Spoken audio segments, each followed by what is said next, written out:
庄子，历史上最牛的情绪管理大师，看完会受益一生。弱者易怒如虎，强者平静如水。内心强大的人早就戒掉了情绪。一个人如果能够控制自己的情绪、欲望和恐惧，那他就能够过好自己的一生。很多时候，决定人生走向的不是智商和才情，而是情绪控制的能力。弱者容易沦为情绪的奴隶，强者早就戒掉了情绪。成年人，你是什么情绪就什么命。真正厉害的人不被情绪左右。庄子耕桑处曰：敬之而不喜，辱之而不怒。意思就是一个人最好的状态就是受人敬重不狂喜，受人侮辱不暴怒，唯有将一切看淡，遇事冷静理性，才能在这世间活得游刃有余。韩信是中国古代著名的军事统帅，然而世人记住的不仅仅是他的军事才能，还有他超强的情绪控制能力。韩信从小失去父母，经常遭到歧视和冷遇。有一次，一个5大3粗的屠夫看到韩信腰间佩剑，猜想他是胆小之辈，于是想羞辱韩信，当众对他说：要么从我裤裆下钻过去，要么把我杀死。韩信自知形单影只，没有胜算，毅然选择了前者，忍受着巨大的侮辱，从屠夫胯下钻过，然后在众人的嘲笑中从容而去。这就是历史上著名的韩信胯下之辱的故事。面对一群无赖的挑衅，韩信没有一怒之下拔刀相向，而是通过冷静的分析判断后，做出了对自己最有利的选择。虽受一时之辱，却化解了一场危机。也正是这一点，让他跨越阶层，短短几年后位极人臣，统领100万兵马，成为战无不胜的一代兵神。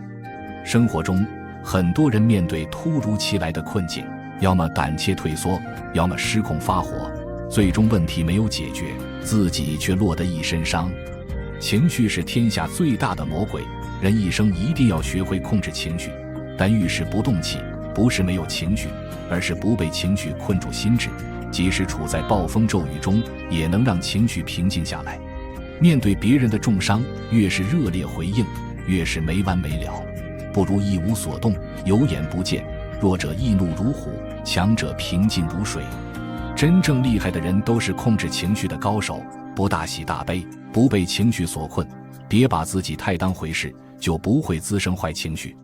庄子山木曰：人能虚忌，犹是其孰能害之。意思是，一个人如果不把自己看得太重，就没人能让他愤怒，使他生气。庄子曾讲过老子的一则故事，有一个教士承启的人，听说老子具有超人的智慧，于是跋山涉水，登门拜访老子。结果到老子家一看，大失所望，屋内杂乱不堪，如同鼠窝，于是骂道：我听说你是个大圣人，所以走了几百里路来见你，谁知你像老鼠一样。老子听完毫无反是承启感到无趣，转身走了。次日是承启又觉得自己失礼，跑来跟老子道歉。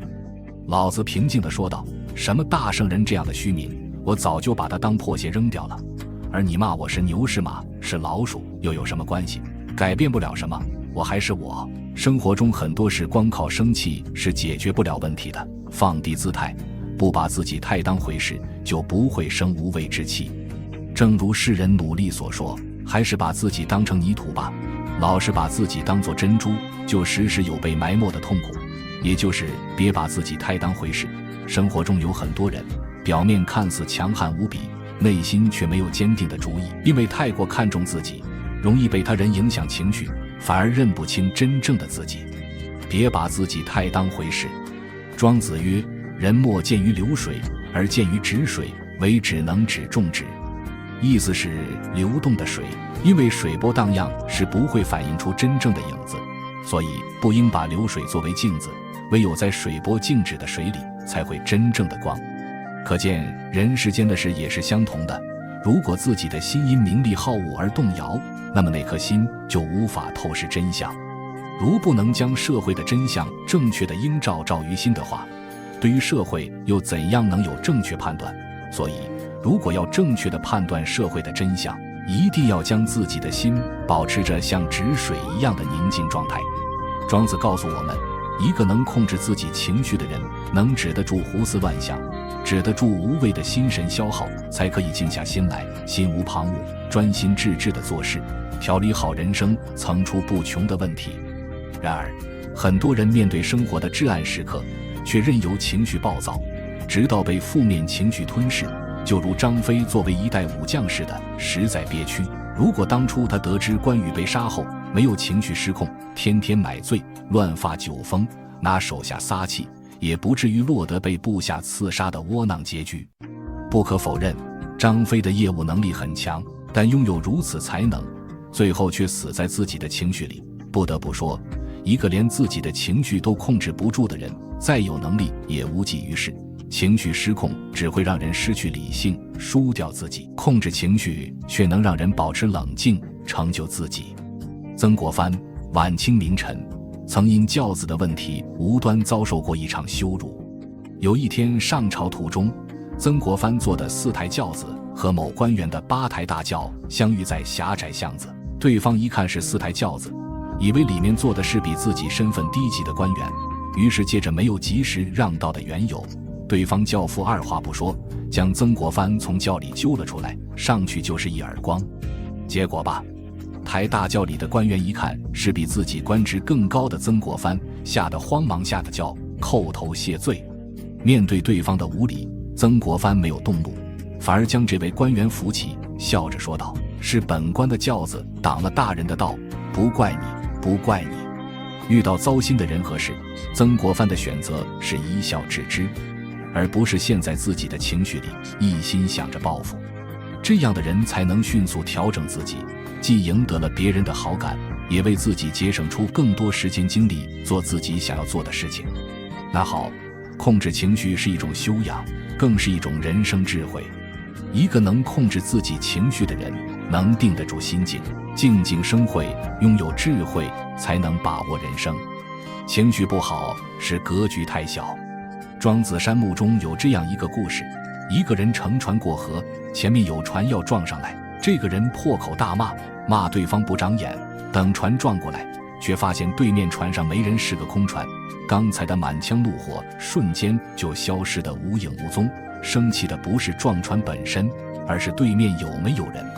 一件事对你造成了伤害，你生不生气，发不发火，我不取决于事情本身，而是对方的人。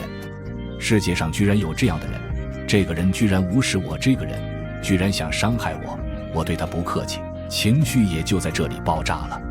可问题是，林子大了，什么鸟都有，我们这一生可以遇到各种奇葩，如果都要和他们至极，那就没完了。庄子说，不遣是非于世俗处，意思是不要争论是非。人生在世，难免有看不惯的人和事，放宽心，笑笑就得了。一个人看不惯的人和事越多，说明这个人格局越小。真正厉害的人，把那些糟心的人和事当成空船处理，别人是无心的，事情是无意的，而不是一心想着报复。这样人才能迅速调整自己，不断放大自己的格局。情绪不好是把自己看得太重。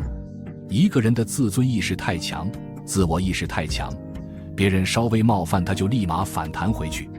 而每个人都有每个人的生活方式，尝试放下我，站在对面的角度去考虑，去理解和宽容。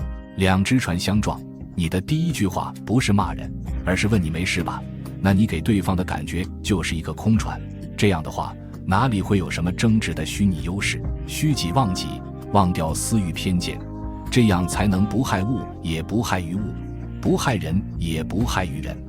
放下我执，自然可以事事不计较，事事看得开。情绪不好是自己想要的太多，想要的太多，和世界的交集就多，争执分歧也就多。人的欲望是无穷的，如果我们把快乐建立在欲望的满足上，那么一旦欲望无法得到满足，快乐也当然无存。所以古代的圣贤也都告诉我们，过多的欲望是一切痛苦的来源。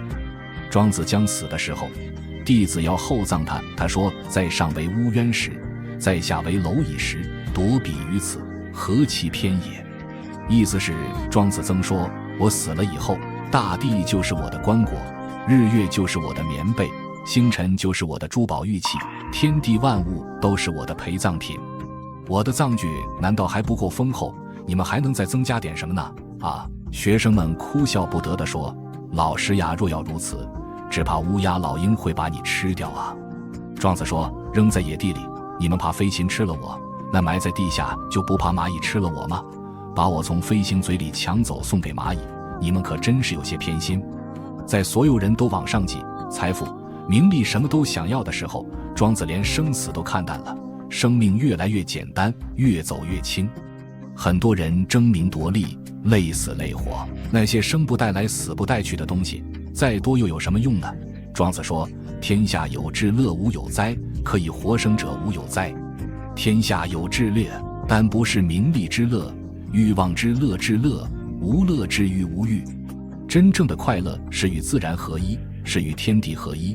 这种快乐物质地位都不能给予，而是取决于一个人的智慧和境界。如果你能把这个东西戒掉，你会发财，你会走运，你会有一个非常健康的身体。你知道多少的疾病是跟你的坏情绪有关吗？你要知道，一个人在生气的时候，身体会产生多大的一个毒素吗？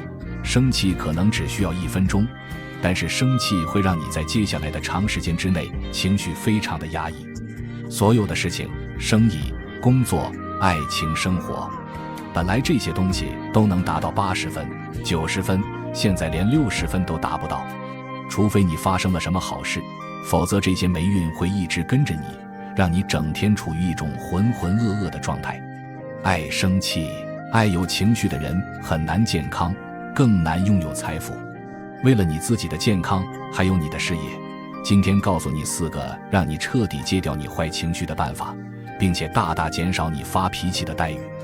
戒掉坏情绪的4个方法：第一，不要自我怀疑，不要怀疑自己的能力，不要对过去自己不堪回首的经历过分的胡思乱想。今天你无论发生了再大的事情，对于明天而言都是小事。当你背负了太大压力的时候，要学会把自己放空。